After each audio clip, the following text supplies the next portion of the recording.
En Biélorussie, le président Trần Đại Quang a eu le 27 juin un entretien avec son homologue biélorusse Alexandre Loukachenko. Ils ont convenu de poursuivre les visites régulières de tout niveau, de favoriser la coopération économique bilatérale afin de porter les échanges commerciaux à 500 millions de dollars dans les 2 prochaines années.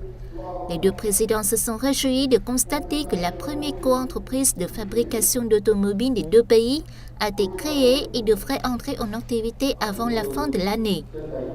Ils ont décidé de continuer de coopérer dans les sciences, l'éducation, la culture, la sécurité et la défense, ainsi que dans le tourisme en facilitant les entrées et sorties de leurs ressortissants.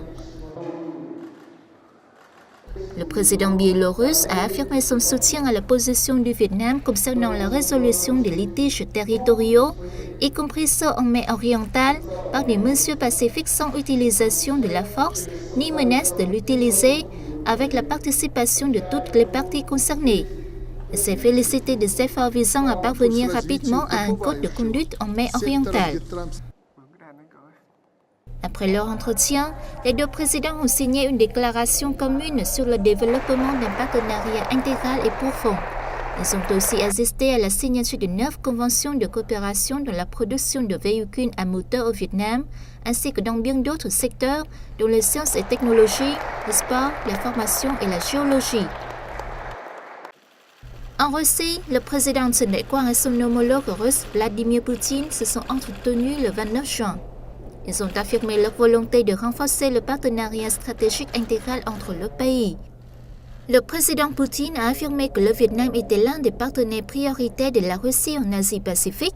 Il a assuré que son pays continuerait de coopérer avec le Vietnam pour le succès de l'année de l'APEC 2017. Pour atteindre l'objectif de 10 millions de dollars d'échanges commerciaux en 2020, les deux présidents ont convenu de mieux favoriser les relations économiques. Ils ont convenu d'appliquer au mieux l'accord de libre-échange entre le Vietnam et l'Union économique eurasiatique, d'accélérer les projets communs, de fonder des co-entreprises et d'étudier de nouvelles possibilités de coopération.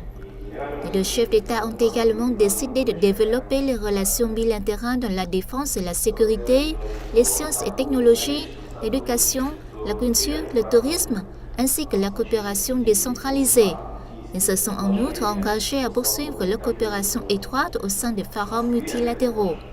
Concernant la mer orientale, ils ont souligné à l'unanimité l'importance du règlement pacifique des différends, à l'exclusion de tout recours à la menace ou à l'emploi de la force, conformément au droit international, notamment la Convention des Nations Unies sur le droit de la mer de 1982.